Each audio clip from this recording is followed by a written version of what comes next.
Circle Entertainment's Castle Conquer Defender is a solid sequel to its other title, Castle Conquer XE.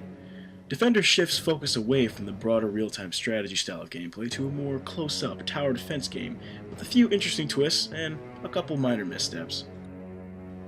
The visual look of the game is great. It distances itself from XE's without giving up the artistic vibe of the original one. Each soldier has a unique sprite model and great animations that reinforce the fact this game's world is vibrant, colorful, and fleshed out.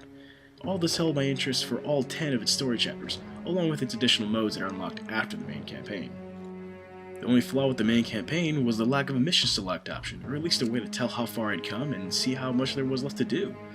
It is not a major issue, but having a checkpoint system or level select screen would help. As you progress through the campaign, or the additional modes, the soundtrack, which is comprised of a mix of medieval and fantasy, keeps you immersed in the action, be it either rebuilding your walls after an epic siege, or assembling your men on the ground for one last push against the enemy. The soundtrack never gets old or annoying. Once the main story is completed, you're treated to 2 additional modes. Glory Mode is a survival type of game that takes place over the course of 20 in-game days, and as the days progress, so does the challenge and number of enemies that attack your keep. Crusader Mode acts as an extension of the main campaign, taking place several years later and involving the same characters. This mode expands the narrative of the game and introduces new environments, new types of enemies, and new objectives that offer a higher level of challenge. The way that the player controls the game is through a combination of the joystick, touchpad, and analog buttons. These controls are tight and very easy to learn.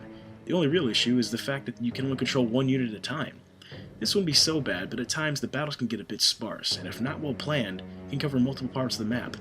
An option to move the camera a bit faster or control more than one unit would be a much appreciated addition to what is already a solid title. Overall, Castle Conqueror Defender is a fun, addictive title for the 3DS that held my interest and kept me glued to the screen for hours on end. An addition which could have made this game nearly perfect would have been the inclusion of some type of multiplayer, but for the price of $4.99, how can anyone argue with such a great deal? We here at SMP definitely think that Castle Conqueror Defender is worth your money. Thanks for watching, and if you want to get in touch with us, you can find the links to our Twitter and our channel in the description.